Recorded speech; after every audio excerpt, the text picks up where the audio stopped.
ठीक है, last lecture में हमने डिस्कस किया था एक तो मल्टीपल इफ स्टेटमेंट को, फिर हमने उसी के अंदर लॉजिकल ऑपरेटर यूज़ किए थे, एंड और आर ऑपरेटर। अब आज के लेक्चर में एक तो हम यूज़ करेंगे एल्स इफ के स्ट्रक्चर को, और दूसरा हम यूज़ करेंगे स्विच स्टेटमेंट को। अब कंडीशनल स्ट्रक्चर में बात करें, जो थर्ड हमारे पास स्ट्रक्चर है वो एल्स इफ का स्ट्रक्चर है। अब एल्स इफ के स्ट्रक्चर का साइंटेक्स क्या है कि सबसे पहली जो कंडीशन होगी वो इफ स्टेटमेंट होगी, उसमें कंडीशन लिखनी है आपने, उससे रिलेटेड जो काम है स्टेटमेंट है वो आपने यहाँ पे लिख देनी है। उसके बाद जो आखिरी स्टेटमेंट होगी वो होगी एल्स स्टेटमेंट, जिसके साथ कोई कंडीशन नहीं होगी, जो स्टेटमेंट आपने लिखनी है वो यहाँ पे राइट कर दें। अब दरमियान में क्या करेंगे, आप number of else if use करेंगे और उसकी अपनी कंडीशंस होंगी, और इनके दरमियान n number of else if आप यूज कर सकते हैं। पहली एल्स इफ यूज की, नेक्स्ट स्टेटमेंट यूज की, नेक्स्ट यूज की, नेक्स्ट यूज की। पहली कंडीशन हमेशा इफ स्टेटमेंट होगी, आखिरी कंडीशन एल्स स्टेटमेंट होगी, और दरमियान में जितनी कंडीशन है वो एल्स इफ यूज हो रहा होगा। अब इसका फायदा किस लोकेशन पे या किस जगह पे आपने ये यूज करनी है, when number of condition are more than 2, कि जब आपके पास 2 या 2 से ज्यादा कंडीशंस होंगी तो आप उस वक्त क्या यूज करेंगे, इसको एल्स इफ के स्ट्रक्चर को यूज करेंगे। अगर 2 स्टेटमेंट है या 2 कंडीशंस है तो वहां पे तो आप इफ और एल्स को यूज कर सकते हैं, लेकिन 2 से ज्यादा है, जैसे आप ग्रेड कैलकुलेट करते हैं, ग्रेड के लिए आपको टेबल दिया होता है कि आपने 80% या इससे अबव नंबर होंगे तो आपने इसको शो कर देना है यहाँ पे ए प्लस ग्रेड। फिर अगर आपके पास परसेंटेज ग्रेटर देन है 70 तो आप उसको यहाँ पे ए ग्रेड दे दें। फिर इस तरह से परसेंटेज ग्रेटर देन है 60 तो आप उसको बी ग्रेड दे दें। इस तरह से ग्रेटर देन 50 है तो आप उसको सी ग्रेड दे दें। फिर लेस देन है हमारे पास 50 तो आप उसको फेल कंसिडर कर दें। कल हमने यूज किया था इफ स्टेटमेंट, तो इसमें ये लिमिटेशन थी कि अगर पहली कंडीशन ट्रू हो जाती है, नंबर आपने दिए 81, 81 पे ये कंडीशन ट्रू हो जाएगी, और 81 ग्रेटर देन 70 भी है, ये कंडीशन भी ट्रू हो जाएगी, ये कंडीशन भी ट्रू हो जाएगी, और ये भी ट्रू हो जाएगी। फिर इस चीज से बचने के लिए हमने क्या किया था कि लॉजिकल ऑपरेटर यूज कर लिया। अब हर स्टेटमेंट के अंदर लॉजिकल ऑपरेटर लगाना लाजमी नहीं है, क्या बगैर लॉजिकल ऑपरेटर्स के भी काम कर सकते हैं। तो उसके लिए ग्रुपिंग करने के लिए पहली स्टेटमेंट पहली कंडीशन हमारी इफ आ जाएगी, ये आखिरी कंडीशन ये हमारे पास एल्स आ जाएगी, और दरमियान में जो कंडीशन है ये हमारे पास एल्स इफ आ जाएगी।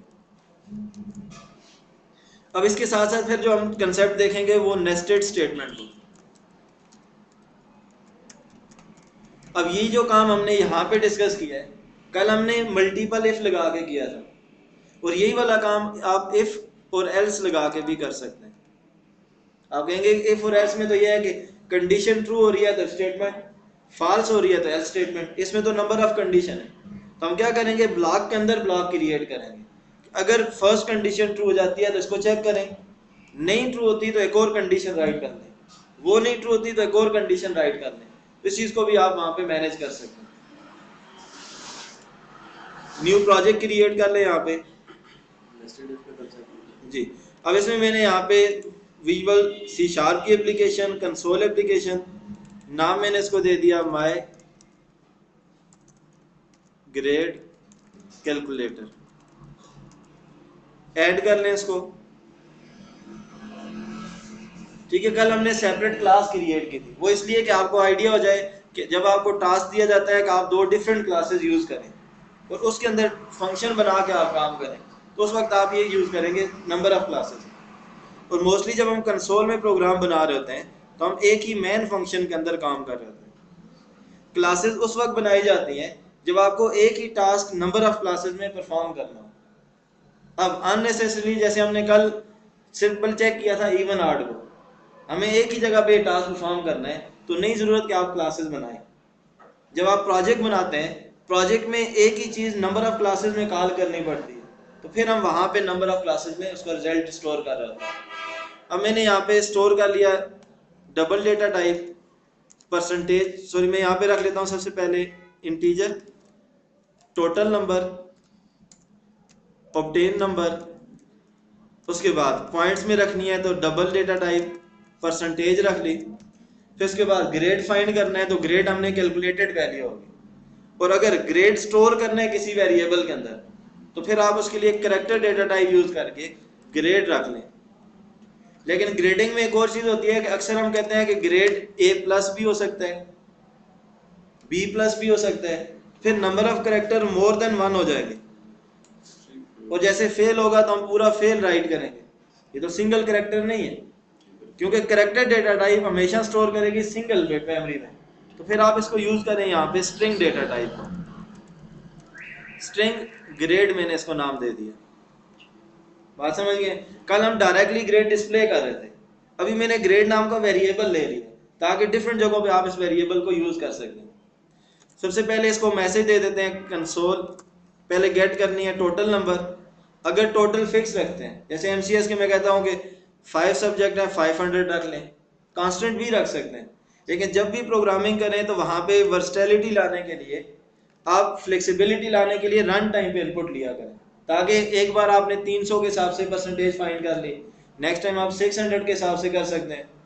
मैं यहाँ पे टोटल नंबर गेट करूँगा इज इक्वल टू किससे, कंसोल, पहले कन्वर्ट कर लें dot to integer data type के अंदर, कौन सी वैल्यू को, कंसोल डॉट रीड लाइन, जो वैल्यू आप रीड करेंगे उसको कन्वर्ट करें और असाइन कर दें टोटल को। फिर आप नेक्स्ट ऑब्टेन को रीड करेंगे, obtain is equal to same statement है, इसी को डुप्लीकेट करके मैंने पेस्ट कर दिया यहाँ पे, जिन्हें समझ रहे हैं यहाँ पे। Yes, sir. अब एक चेक यहाँ पे भी लग सकता है, अगर बंदे ने ऑब्टेन नंबर टोटल से ज्यादा दे दी, वो कैलकुलेशन ना करे, वो डायरेक्ट मैसेज दे दे कि ऑब्टेन टोटल से ज्यादा नहीं हो सकते। इफ कंडीशन लगा दी मैंने, total number is greater, sorry obtain number is greater than total number, equal to हो सकते हैं, पूरे पूरे नंबर भी होते हैं, जैसे आप असाइनमेंट में 10 है, 10 में से 10 भी मिल सकते हैं। ब्लॉक क्रिएट कर लिया इसमें, यहाँ पे console dot right line, right line के अंदर मैसेज दे दिया टोटल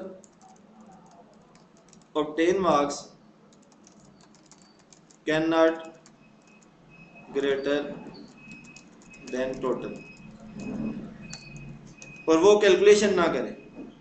और अगर ये काम नहीं है तो एल्स का ब्लॉक बना दिया। दो ही कंडीशन थी, या तो बंदा उससे ग्रेटर वैल्यू दे देगा या ग्रेटर वैल्यू नहीं देगा। जब नहीं देगा तो हमने क्या करनी है, परसेंटेज कैलकुलेट करनी है। Percentage is equal to obtain number, और जितनी परसेंटेज निकालनी है आपको, जैसे असाइनमेंट्स के मार्क्स होते हैं आप उसका 20% निकालते हैं, और क्विजेस का होते हैं तो आप 10% निकालते हैं, मिड होता है तो 15% निकालते हैं। अब हमने टोटल नंबर है, इनके 100% निकालना है तो मल्टीप्लाई बाय 100 कर दिया, फिर डिवाइडेड बाय टोटल मार्क्स कर दिया। बहुत स्टूडेंट क्या करते हैं, यहाँ पे ऑब्टेन और टोटल यूजर से ले रहे होते हैं, इधर आके फिक्स नंबर को मल्टीप्लाई और डिवाइड कर लेते हैं। तो इस चीज़ का फायदा कोई नहीं है कि आप रन टाइम पे वैल्यू ले रहे हैं तो फार्मूला के अंदर भी उन्हीं वैल्यूज को यूज करें।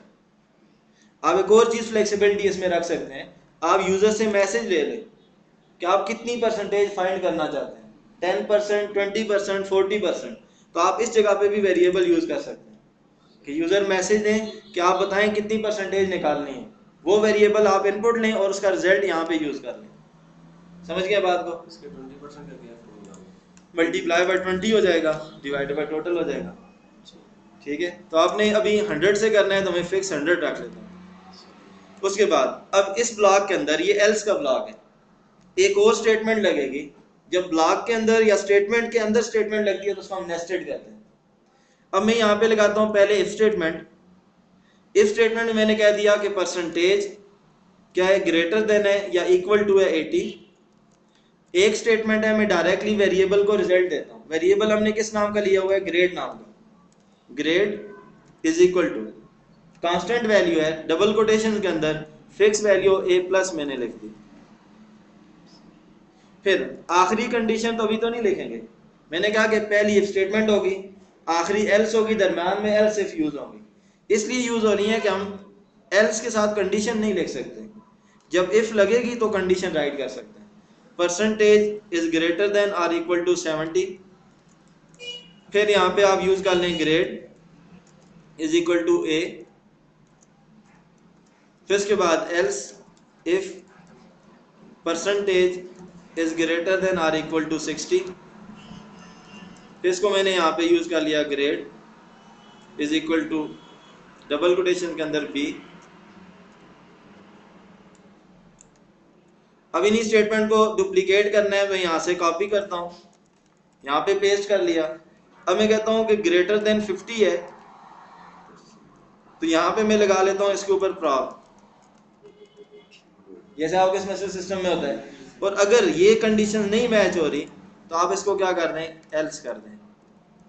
और एल्स के अंदर आपने ग्रेड क्या शो कर देना है, यहाँ पे ग्रेड, और इसके अंदर आपने ड्रॉप या फेल शो कर दें 11 बैट से। अब कंडीशन ज्यादा कर सकते हैं आप, जैसे ए बी सी ग्रेड नहीं होते, ज्यादा भी हो सकते हैं। जब सेमेस्टर सिस्टम में है तो 50 पे काम एंड हो जाता है, लेकिन जब बोर्ड के लिए आप काम करते हैं तो वहां पे आप लगाएंगे 50 के लिए, 45 के लिए, 33 के लिए, उसके बाद फेल होगा। एफ ग्रेड ई ग्रेड तक जाएंगे, उसके बाद एफ जो होगा वो फेल होगा। अब मैंने यहाँ पे डायरेक्ट राइट कर लिया, कहीं पे आउटपुट नहीं दी है। आउटपुट कब देंगे, जब ये कंडीशंस ट्रू हो जाएंगी, इनमें से एक वैल्यू स्टोर हो जाएगी ग्रेड के अंदर, समझ गए। अगर साथ साथ आप रिजल्ट देते हैं, आपको 5 जगहों पे जाके आउटपुट देनी पड़ेगी कि अगर ये कंडीशन ट्रू ही है यहां से आउटपुट दो, ये कंडीशन ट्रू है यहां से आउटपुट दो, ये कंडीशन ट्रू है यहां से आउटपुट दो। अब इनमें से कोई एक कंडीशन तो लाजमी ट्रू होगी। जब कंडीशन ट्रू होगी तो ये रिजल्ट इसमें स्टोर हो जाएगा, तो हमें जरूरत नहीं है यहाँ पे आउटपुट देने की। हम ये ब्लॉक जब एंड होगा, एंड पे जाके आखिरी एल्स के बाद, अब एक स्टेटमेंट है ये इसके साथ एसोसिएटेड है, इसके बाद मैंने यहाँ पे लिख दिया कंसोल डॉट राइट लाइन, और राइट लाइन के अंदर यहाँ पे डिस्प्ले करने वैल्यू जो शो करनी है ग्रेड, इस वैल्यू को डिस्प्ले कर दें। समझ गए बात को, कि इनके साथ, ये एल्स के साथ नहीं है। देखिए जब सिंगल स्टेटमेंट होती है तो उसमें हम ब्लॉक नहीं बना रहे होते। अब ये इसके साथ एसोसिएटेड स्टेटमेंट है, लेकिन ये इंडिपेंडेंट स्टेटमेंट है कि जब ये सारे एग्जीक्यूट होंगे तो इनके तो अपने अपने ब्लॉक है। टर्मिनेट उसने आखिर में अपने ब्लॉक में ही होना है, तो ब्लॉक से जब बाहर निकलेगा तो उसने साथ मैसेज भी दे देना है। तो ये मैसेज बंद करके नहीं हो ना, वो फिर ब्लॉक डिफरेंट हो जाएगा।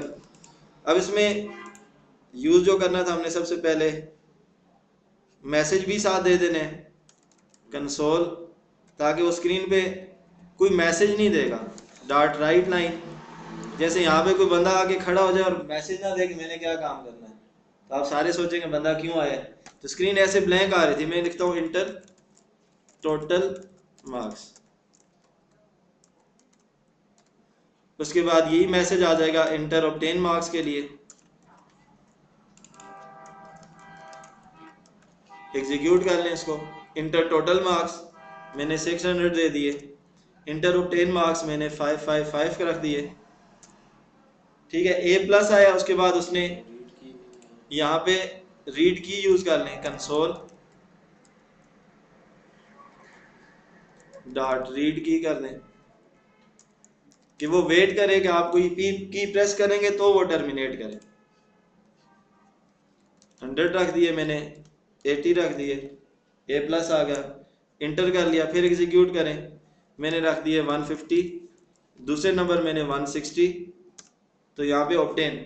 अब टर्मिनेट हुआ है, वो एल्स वाले ब्लॉक में टर्मिनेट नहीं हो रहा, वो इफ वाले ब्लॉक में टर्मिनेट हो रहा है। उस दिन वो एल्स पे लाजमी जा रहा था जी। अब इसमें यहाँ पे एल्स पे वो गया ही नहीं है, क्योंकि वो बाइंडिंग है कि ये सारे ब्लॉक नहीं चल रहे, और वो कंडीशन तो यहाँ भी देख रहे हैं कि ये कंडीशन ट्रू हो गया, उधर जाओ ही नहीं। अब हमने ये स्टेटमेंट जो रीड की वाली है, ये इन दोनों ब्लॉक से बाहर रख लें, ताकि आपको इंडिपेंडेंटली यहाँ पे और यहाँ पे रीड की ना लगानी पड़े। जैसे मैंने ये आखिर में रख दिया ताकि हर ब्लॉक के अंदर हमें मैसेज ना देना पड़े। एग्जीक्यूट कर लें, first value, second value, message दे दिया, स्क्रीन रुकी हुई है यहाँ पे। अब ये वाला काम जो था मैंने यहाँ पे रख दिया, अगर मैं इस स्टेटमेंट को यहाँ पे ना रखता, इंडिपेंडेंटली इनके साथ अगर यूज करना होता, फिर हमें ब्लॉक बनाना पड़ता। समझ गए? अब यही काम जैसे कि ऑब्टेन और टोटल पहले डिस्प्ले करें, ऑब्टेन इतने हैं, टोटल इतने हैं और ग्रेड ये बन रहा है, लेबल्स क्रिएट करते हैं। मैं इससे पहले कि जब ये कंडीशन ट्रू होगी तो फिर तो इसने ये मैसेज दे देना है, कोई ज़रूरत नहीं आउटपुट देने की। उसके बाद अगर ये कंडीशन ट्रू नहीं हो रही, नेक्स्ट ब्लॉक चल रहा है, तो आप पहले प्रॉपर मैसेजेस दे दें, कंसोल डॉट राइट। अब राइट लाइन के अंदर मैं यहाँ पे मैसेज देता हूँ, पहले टोटल, फिर \t टैब के फासले के लिए, फिर ऑब्टेन, फिर \t टैब के फासले के लिए ग्रेड। टेबुलर फॉर्म में शो करेंगे, ऊपर लिखा होगा लेबल में टोटल, ऑब्टेन और ग्रेड। अब डिस्प्ले जब आपने रिजल्ट करना है, टोटल और ऑब्टेन यहाँ से मिल जाएंगे, आप डायरेक्टली डिस्प्ले करें कंसोल डॉट राइट फंक्शन।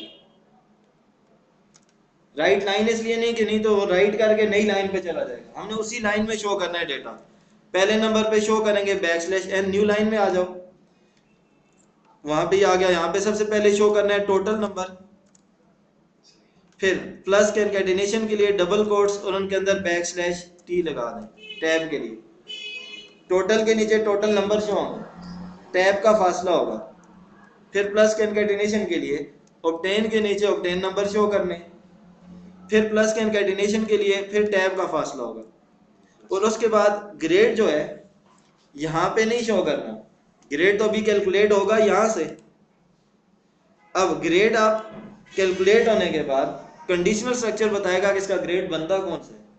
फिर स्टेटमेंट को एक दो यहाँ पे लिखें, राइट लिख के सिंपल, ये तीन चीजें यहाँ पे शो कर दी,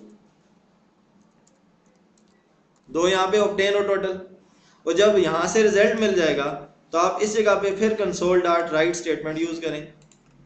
इस राइट के अंदर एक टैब का फासला लगा दें \t, उसके बाद टोटल नंबर नहीं है, ऑब्टेन भी नहीं है, सिंपल आपने यहाँ पे ग्रेड शो कर देना। नहीं समझ गया? एग्जीक्यूट कर लें इसको, टोटल नंबर दे दिए, यहाँ पे ऑब्टेन नंबर दे दिए, टोटल 100, ऑब्टेन 90 और ग्रेड कितना है A+ है। एक और कंडीशन भी राइट कर सकते हैं, जैसे आप उसको रिमार्क्स दे दिया करें, इसी के अंदर भी आप रिमार्क्स भी रख सकते हैं। एक वेरिएबल ले ले रिमार्क्स नाम का, A+ ग्रेड आ रहा है तो उसको स्पेसिफिक मैसेज दे दें, A ग्रेड आ रहा है एक और मैसेज दे दें, B आ रहा है तो उसका मैसेज दे दें, और ड्रॉप पे है तो उसको मैसेज दे दें कि इंप्रूवमेंट करो आप आगे, नहीं तो ड्रॉप हो जाओगे, फेल है तो कह दो कि कारोबार शुरू कर लो। ठीक हो गया? तो आप उसके लिए फिर ब्लॉक क्रिएट कर लेंगे, यहाँ मैसेज कंसोल में देंगे, कंसोल में मैसेज सिंपल। यहाँ पे एक और मैं दे देता हूँ स्ट्रिंग वैल्यू रिमार्क्स। अब रिमार्क्स के अंदर कंडीशन रख लेते हैं, इसका ब्लॉक क्रिएट कर लिया यहाँ पे कि एक से ज़्यादा स्टेटमेंट आ जाएंगी, तो फिर एक स्टेटमेंट के साथ तो हमें ब्लॉक नहीं बनाना पड़ता, एक से ज़्यादा हो तो हमें क्या करना पड़ेगा, ब्लॉक क्रिएट करना पड़ेगा। इधर मैंने लिख दिया console remarks is equal to excellent, फिर यहाँ पे remarks is equal to very good,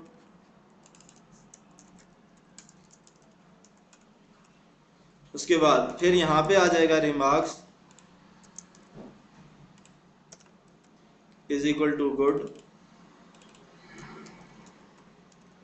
फिर यहाँ पे ब्लॉक क्रिएट कर लें। ब्लॉक क्रिएट करेंगे, इसके अंदर मैंने लिख दिया यहाँ पे इम्प्रूव योर रिजल्ट, और फेल के अंदर फेल या रिमार्क्स दें, ठीक है, गो टू हम भी कह दें, ठीक है। इसको भी ब्लॉक क्रिएट कर लिया यहाँ पे रिमार्क्स। अब इसके अंदर remarks is equal to go to home, ठीक हो गया। अब इसके अंदर आगे ग्रेड पहले डिस्प्ले कर दिया, प्लस कंकैटिनेट करने के लिए डबल कोट्स \t स्ट्रिंग के लिए आ गया, टैब की अलाइनमेंट के लिए फॉर्मेट स्पेसिफायर है, उसके आगे आप क्या शो कर देंगे, रिमार्क्स। एग्जीक्यूट कर लें इसको, फर्स्ट वैल्यू राइट कर दी यहाँ पे 600, 455 ठीक है। अब ग्रेड के लिए ये जो रिमार्क्स है ऊपर हमने लेबल नहीं लिया हुआ, तो इसके लिए लेबल लेना है कि ऊपर रिमार्क्स भी लिखा हो कि यहाँ पे रिमार्क्स मिलेंगे। स्टॉप कर लिया इसको मैंने, इसी के अंदर आके यहाँ पे ग्रेड के साथ एक और टैब लगा दिया मैंने, रिमार्क्स राइट कर दिया। अब एग्जीक्यूट, ये नीचे एंड में लिखेंगे तो वो उस सीक्वेंस से नहीं आएगा। कौन सा? ये अगर कंसोल ये टोटल मार्क्स ऑब्टेन एंड में लिखते हैं फिर भी उसी सीक्वेंस उसी तरह से आएगा, एक साथ भी लिख सकते हैं। यहाँ पे हमें रिजल्ट मिल गया था ना कि ऑब्टेन टोटल मिल गए, यहाँ पे डिस्प्ले कर लो। वो जब आपको रिमार्क्स और परसेंटेज मिलेंगी वो यहाँ पे डिस्प्ले कर दो। ठीक है, कोई चीज पूछनी है आप? ये एक लाइन में क्यों आ रहे हैं सर ये अलग अलग? राइट फंक्शन यूज किया, राइट लाइन नहीं यूज किया। ठीक है, राइट सिर्फ स्क्रीन पे रिजल्ट डिस्प्ले करता है, और राइट लाइन क्या करता है? रिजल्ट डिस्प्ले करके नई लाइन में चला जाता है। जैसे \n लगाते हैं या एंड ऑफ लाइन लगाते हैं, तो इसमें उसकी जरूरत नहीं है, राइट लाइन लगा दो, हमेशा स्टेटमेंट न्यू लाइन से स्टार्ट होगा।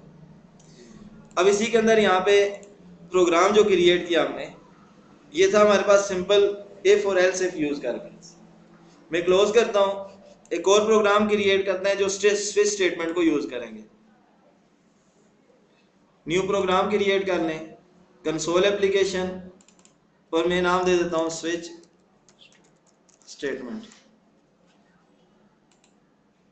अब बाज़ औक़ात हम कहते हैं कि स्विच स्टेटमेंट और कंडीशनल स्ट्रक्चर एक दूसरे का अल्टरनेटिव है, कि जो काम आप कंडीशनल स्ट्रक्चर से कर रहे होते हैं वही काम आप स्विच स्टेटमेंट से भी कर सकते हैं, लेकिन दोनों के बिहेवियर, दोनों का सिंटैक्स या स्ट्रक्चर डिफरेंट है। स्विच स्टेटमेंट के अंदर 4 तरह के कीवर्ड यूज होते हैं।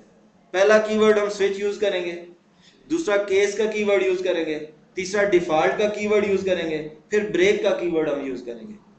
अब ये चारों किस जगह पे यूज होते हैं? स्विच को आप गेटवे भी कह सकते हैं या एक सिंपल गेट भी कह सकते हैं, कि एंट्रीज जो होंगी वो हम एक गेट से उसको एज अ पैरामीटर के तौर पे पास करेंगे, वो उनको कंपेयर करेगा डिफरेंट केसेस के साथ। जैसे एक मुजरिम है, कोई केस कर लेता है, कोई उसने जुर्म कर लिया है, अदालत के पास जाता है, वो देखते हैं कि इस पे ये केस लग सकता है, ये केस लग सकता है, ये केस लग सकता है, जो केस लग सकता है वो उसके ऊपर अप्लाई कर देते हैं और सजा दे देते हैं। तो इसके अंदर भी क्या होता है? नंबर ऑफ केसेस होते हैं, जिस केस पे ऊपर कंडीशन मैच होगी वो कंडीशन ट्रू हो जाएगी। अब कंडीशनल स्ट्रक्चर जब हम इफ और एल्स यूज करते हैं, वहां पे हम mostly relational operator, logical operator use कर रहे होते हैं। यहाँ पे आप देखेंगे कि हम रिलेशनल और लॉजिकल ऑपरेटर यूज नहीं करेंगे, डायरेक्ट वैल्यू को यूज करेंगे। अब मैं प्रोग्राम की स्टेटमेंट यहाँ पे लिख लेता हूँ, write a program to check given character is vowel और कॉन्सोनेंट। आपने चेक करना है कि जो गिवन कैरेक्टर है वो वावल है या फिर कॉन्सोनेंट है। वावल्स कौन कौन से होंगे? हाँ, अब मैं कैरेक्टर डेटा टाइप रखता हूँ कि सिंगल कैरेक्टर है, एक से ज्यादा नहीं है। मैंने लिख दिया CH, उसका नाम रख दिया। यूजर को मैसेज दे देंगे console.writeLine, और राइट लाइन के अंदर मैंने कह दिया इंटर एनी कैरेक्टर, कि कोई भी एक कैरेक्टर इंटर कर दो। फिर CH रीड करना है तो CH is equal to convert dot to character. अब हम यहाँ पे कैरेक्टर डेटा टाइप यूज कर रहे हैं, स्ट्रिंग नहीं कर, क्योंकि कैरेक्टर्स का कंपैरिजन करना है। कंसोल डॉट रीड लाइन, और उसके अंदर ये जो वैल्यू होगी कन्वर्ट करके कैरेक्टर्स को असाइन करना है। अब कंपैरिजन करना है। अगर इफ स्टेटमेंट हम लगाते तो हम लिखते if CH equal equal to single quotation में A लिख लेते। अब हमने क्या करना है? स्विच स्टेटमेंट यूज करनी है। स्विच कीवर्ड लिखें, स्विच को पास करना है सिंगल वेरिएबल। स्विच के आगे कोई टर्मिनेटर नहीं होगा, स्विच का ब्लॉक लाजमी क्रिएट होगा, चाहे एक केस है या एक से ज्यादा केसेस है, ब्लॉक लाजमी बनेगा। समझ गए बात? अब इसके अंदर हमने क्या करने हैं? डिफरेंट केस बनाने हैं। अब केस क्या है? केस कीवर्ड आ जाएगा। अब वहां पे तो हम लिखते थे इक्वल इक्वल टू दिस, तो यहाँ पे कोई कंपैरिजन नहीं हो सकता केसेस के अंदर। केसेस के अंदर आप सिंपल लिखें यहाँ पे A और फुल कॉलन डाल दिए, एक ब्लॉक है जिसको यहाँ पे हम कहते हैं कि अगर केस A के बराबर हुआ। अभी तक यहाँ पे एरर दे रहा है कि इससे रिलेटेड कोई स्टेटमेंट आपने नहीं लिखी। स्टेटमेंट क्या लिखनी है? कंसोल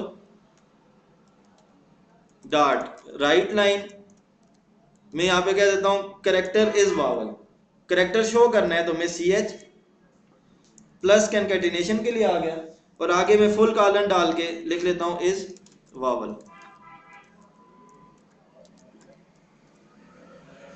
अब जब हम सी सी प्लस प्लस में काम करते हैं वहां पे कहा जाता है कि केस कंट्रोल स्ट्रक्चर के अंदर ब्रेक स्टेटमेंट लाजमी यूज करनी पड़ती है।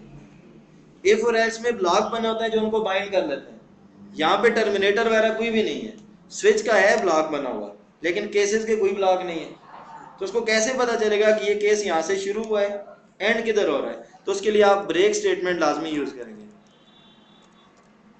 सी लैंग्वेज में सी प्लस प्लस में ये लिमिटेशन है कि अगर आप ब्रेक ना लगाएं वो सारे केसेस चलाने लग जाता है। जैसे हम कल इफ स्टेटमेंट में कर रहे थे उसमें वो एरर नहीं देता, लेकिन सी शार्प में और जावा में ये है कि अगर आप ब्रेक नहीं लगाएंगे वो आपको एरर देगा, आपका प्रोग्राम ही नहीं चलेगा। कि आप केस के साथ ब्रेक लाजमी लगाओ। पहला केस था कि अगर गिवन करैक्टर ए के बराबर हुआ, अब ये जो इन दोनों के दरमियान है काम, यहाँ पे वो कंपैरिजन करेगा कि जो वैल्यू उसको भेजी गई है उस वैल्यू को ए से कंपेयर करो, अगर मैच हो गई है तो आप इस स्टेटमेंट को एग्जीक्यूट करो। फिर नंबर ऑफ केसेस आ जाएंगे, इसी को मैं कॉपी करता हूँ, नेक्स्ट पेस्ट कर दिया, फिर पेस्ट कर दिया, ए ई आ गया, फिर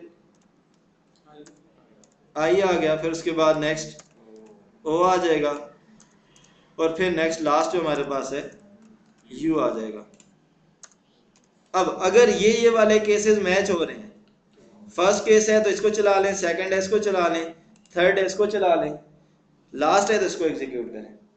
लेकिन ये सारे केसेस नहीं चल रहे तो हमने कॉन्सोनेंट को भी चेक करना है, और अगर कॉन्सोनेंट को 1 by 1 कंपेयर करें फिर तो लंबा काम है, हमें जितने भी बाकी अल्फाबेट हैं वो सारे कंपेयर करने पड़ेंगे। और इसमें कोई ऐसा लॉजिकल ऑपरेटर हम यूज ही नहीं कर सकते कि character is greater then this and less than this, तो वो उसको कंपेयर वगैरह नहीं करेगा। तो उसके लिए आप यूज करेंगे लास्ट जो केस है उसको डिफॉल्ट कहते हैं। आखिरी केस जो होगा वो डिफॉल्ट होगा, और डिफॉल्ट के साथ कोई भी स्टेटमेंट एसोसिएटेड नहीं होगी, सॉरी कोई भी कंडीशन नहीं होगी, सिर्फ आप उसके साथ क्या रखेंगे, रिजल्ट रखेंगे। और अगर डिफॉल्ट के साथ ब्रेक ना भी लगाएं सी प्लस प्लस के अंदर कोई मसला नहीं होता, लेकिन यहाँ पे डिफॉल्ट के साथ भी ब्रेक लाजमी लगानी है। ये बता देगा कि गिवन करैक्टर जो है अब वावल की जगह पे आपने कॉन्सोनेंट लिख देना। एग्जीक्यूट कर लें, फिर इसमें रीड लाइन वगैरह लगा दें, कंसोल डॉट रीड की कर दिया। बात समझ गए? खुद इसको पहले ड्राई रन किया करें, देखा करें कि मैं इनपुट दूंगा, यहाँ से इनपुट इधर स्टोर होगी, मैंने वैल्यू दे दी ए, यहाँ पे पहुंचा, उसने कंपेयर किया, ये तो मैच हो गया, मैच हुआ, इस रिजल्ट को डिस्प्ले करेगा और ब्रेक करके ब्लॉक से बाहर कंडीशन यहाँ पे आ जाएगा। अगली बार मैंने ई दे दिया, इससे मैच करेगा, नहीं मैच हुआ इसको स्किप करके नेक्स्ट पे जाएगा, इसको मैच करेगा, नहीं मैच हो रहा नेक्स्ट पे चला जाएगा। इसी तरह से करते करते अगर ये सारे केसेस मैच नहीं होंगे लास्ट केस पे आ जाया करेगा। एग्जीक्यूट कर लें इसको। कोई भी कैरेक्टर प्रोवाइड कर दिया, मैंने ए को टेस्ट कर दिया, पहली कंडीशन मैच होगी, इसको कहते हैं ब्लैक बॉक्स टेस्टिंग। जो कोड राइट कर लिया है रन करें और उसको देखें जो इनपुट दे रहे हैं उसके अगेंस्ट आउटपुट क्या मिलती है। कंडीशन सही लगी हुई होगी, रिजल्ट वैलिड मिलेगा। पहला ब्लॉक हमारा एक्सरसाइज हो गया कि वो सही चल रहा है। फिर हम देखेंगे नेक्स्ट कंडीशन देंगे, मैंने यहाँ पे ई दे दिया, यहाँ पे सेकंड ब्लॉक चल गया। फिर यहाँ पे नेक्स्ट देखने में यहाँ पे आई दे देता हूँ। बात समझिए? अब मैं इसको यहाँ पे कोई भी अदर कैरेक्टर देता हूँ, मैं यहाँ पे लिख लेता हूँ आर। अब ये केस सेंसिटिव, मैं यहाँ पे ए कैपिटल में एंटर करता हूँ, टेस्ट करना है आपने, तो क्या कहते हैं कॉन्सोनेंट आ गया। इफ स्टेटमेंट तो ये होता था कि अगर हम लगाते हैं एक ही चीज के लिए दो स्टेटमेंट तो हम लगाते थे आर ऑपरेटर। यहाँ पे तो आर ऑपरेटर यूज नहीं होता, ना ही रिलेशनल ऑपरेटर यूज होते हैं। क्या करेंगे तो कि इफ स्टेटमेंट में ये होता है ना कि हम इस तरह से लिखते हैं if C H equal to A और C H equal to capital A, ऐसे लिख लेते हैं। इसमें तो वो काम ही नहीं है, क्या करेंगे फिर और केस करेक्टर अच्छा। करेंगे। एक केस और बना लेंगे, जुनेद ने जैसे सोल्यूशन दिया है कि केस ज्यादा कर लें, ठीक है, उसमें चेंजेस कर लें। अब देखें स्मॉल ए था तो वो एरर दे रहा था, यहाँ पे आप लिखें ए, ठीक है, इस पे कर्सर लेके आए, कहेगा कि represented a Unicode character system structure case A already exist, इससे पहले अकर हो गया। सी प्लस प्लस में ये सेंसिटिविटी, ये चीजें नहीं थी, यहाँ पे वो आपको बता देगा। इसको आप फिर कैपिटल कर दें। फिर इस तरह से ई आ गया तो इसके लिए भी एक केस और बनाना पड़ेगा, उसको भी स्मॉल की जगह पे कैपिटल कर दें। फिर इसके लिए यहाँ पे क्रिएट करेंगे आई, आई को कैपिटल कर दिया। फिर अब आप कहेंगे कि सर इससे बेहतर है कि हम इफ स्टेटमेंट को ही यूज करें, इसको यूज ही ना करें, क्योंकि बहुत ज्यादा केसेस हमें लिखने पड़ते हैं, और जितना ज्यादा टाइम, जितनी स्टेटमेंट लिखनी पड़ेंगी उतना प्रोग्रामर का टाइम वेस्ट हो रहा है। अब आपने ये सारा कर लिया, एग्जीक्यूट करके चेक कर ले, आप कैपिटल ए लिखें तो भी वावल, आप स्मॉल में राइट करेंगे तो भी शो कर देगा वावल। अब फिर इसके अंदर भी आर ऑपरेटर की तरह आप काम कर सकते हैं। कैसे काम कर सकते हैं कि आप एक स्टेटमेंट जो है उसके साथ वन और मोर केसेस लिख सकते हैं, एक स्टेटमेंट के साथ एक से ज्यादा केस लिख सकते हैं। पहली स्टेटमेंट ये थी जिसके लिए ये स्टेटमेंट डिस्प्ले की, मैं कहता हूं केस ए कैपिटल वाला और केस ए स्मॉल वाला, ये दोनों एक साथ लिख दो।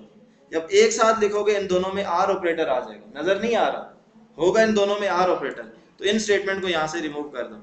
सारी एक साथ लिखो। फिर नेक्स्ट स्टेटमेंट, इन दोनों को भी यहां से रिमूव करो, फिर इनको भी यहां से रिमूव कर दिया मैंने। नंबर ऑफ आर ऑपरेटर आप लगा सकते हैं ना, कि कोई एक कंडीशन ट्रू होगी तो आपका कैरेक्टर क्या है, वावल होगा। जिन्हें समझ गए? अब अगर ये कंडीशन ट्रू हो जाती है, इन सब को चेक नहीं किया जाएगा, डायरेक्टली वो कह देगा कि ये आपका कैरेक्टर वावल है। ये कंडीशन ट्रू नहीं होती, ये ट्रू हो जाती है, डायरेक्टली वो कह देगा ये वावल है। सर आप तो कह रहे थे हर केस की बात ब्रेक मास्टर। केस, अब केस क्या है, ये केस हमारे पास नंबर ऑफ केसेस मिल के एक स्टेटमेंट के लिए बन गए, और इनके दरमियान आर ऑपरेटर यूज हो रहा है। नजर नहीं आ रहा यहाँ पे कि या फर्स्ट केस है, सेकंड केस है, थर्ड केस है। जैसे आपने किसी बंदे पे केस कर दिया, आपको नहीं पता कि इसमें कौन सी दफा लगती है, वो बंदा एक ही होता है, चेक करते हैं ये दफा लग सकती है, ये लग सकती है, ये लग सकती है, कोई भी एक लग गई, चलो वो मुजरिम है, यही बात होगी। तो यहाँ पे भी नंबर ऑफ केसेस अप्लाई होंगे। अब केस खत्म तो नहीं हुआ ना, खत्म तो इधर होगा, ब्रेक लगी हुई है यहाँ पे, ठीक है, कि आप आर ऑपरेटर की जगह पे ये काम भी कर सकते हैं। रिलेशनल ऑपरेटर यहाँ पे नहीं लगते, ना ही एक्सप्रेशन यहाँ पे लिख सकते हैं। इफ स्टेटमेंट के अंदर फ्लेक्सिबिलिटी है, आप एक्सप्रेशन भी लिख सकते हैं, आप कंडीशनल ऑपरेटर भी यूज कर सकते हैं, आप लॉजिकल ऑपरेटर भी यूज कर सकते हैं, इसमें वो काम नहीं है। अब अगर आप कहते हैं कि न्यूमेरिक वैल्यू के लिए कोई काम करके दें, जैसे मैं कह देता हूं कि अगर आपने वैल्यू तो दी है, आप प्रोग्राम बनाए जिसमें चेक करें, डिजिट है तो डिजिट बताए, अल्फाबेट है तो अल्फाबेट बताए, और स्पेशल कैरेक्टर है तो वो कहे कि ये स्पेशल कैरेक्टर है, ये आपने करना है, ठीक है। अब जैसे मैं यहाँ पे दे देता हूँ 1, कैरेक्टर वैल्यू है, वो क्या कहेगा 1 इज कॉन्सोनेंट, क्योंकि कौन सा ब्लॉक चल रहा है, सेकंड ब्लॉक चल रहा है। अब हमने इनके लिए लादा से केस चेक करने हैं, अल्फाबेट के लिए जो अदर अल्फाबेट है उनके लिए लादा केस लगाना है, डिजिट के लिए लादा केसेस लगाने हैं, और स्पेशल सिंबल जो होंगे उनके लिए आप लादा लगाना। जैसे कोई ऑपरेटर प्रेस हो जाता है, आप कहें कि ये ऑपरेटर है, अरिथमेटिक ऑपरेटर है, ये काम करना आपने, ठीक है। केस में सर इवन और ऑड चेक तो नहीं हो सकते केसेस के अंदर, केस के अंदर जाके फिर इफ एल्स लगेगा, इवन ऑड नहीं चेक हो सकता, क्योंकि इसमें हम लिख नहीं सकते ना कि नंबर इज डिवाइडेड बाय 2, नहीं लिख सकते, ठीक है। तो ये चीजें आपने लिमिटेशन है जो आप दोनों को कंपेयर करके बता सकते हैं, बगैर कंपैरिजन के आपको नहीं पता चलेगा। कैलकुलेटर भी तो बनाते हैं। हाँ, अब इसी की बेस पे, चॉइस की बेस पे, जैसे आपको मेन्यू दिए जाते हैं, आप किसी भी ऑफिस में एंटर होते हैं, आपको डिस्प्ले लिस्ट दी जाती है कि आपने कौन से पर्सन को मिलना है, आप पर्सन के आपको आईडी डिस्प्ले कर दिए जाते हैं 1 2 3 अप टू 10। आप 1 प्रेस करते हो तो आपको पर्सन 1 की सारी डिटेल शो कर दे, आप 2 प्रेस करो पर्सन 2 की सारी डिटेल शो कर दे। तो मेन्यूज वगैरह जो क्रिएट किए जाते हैं वो भी इसकी बेस पे बना सकते हैं। जैसे आपने एक प्रोग्राम में नंबर ऑफ फंक्शन बनाए हुए हैं, एक में आप कैलकुलेटर बना के रखा हुआ है, एक में आपने टेबल के लिए कोई रिजल्ट जनरेट किया हुआ है, एक में आपने स्टूडेंट का रिकॉर्ड रखा हुआ है। आप यूजर को डायरेक्ट मैसेज दो कि enter your choice, 1 for printing table, 2 for displaying student record and 3 for using कोई अदर जो भी आपने फंक्शन बनाया होगा। यूजर 1 इंटर करता है तो वो डायरेक्टली आपको टेबल वाला ओपन करके दे दे प्रोग्राम।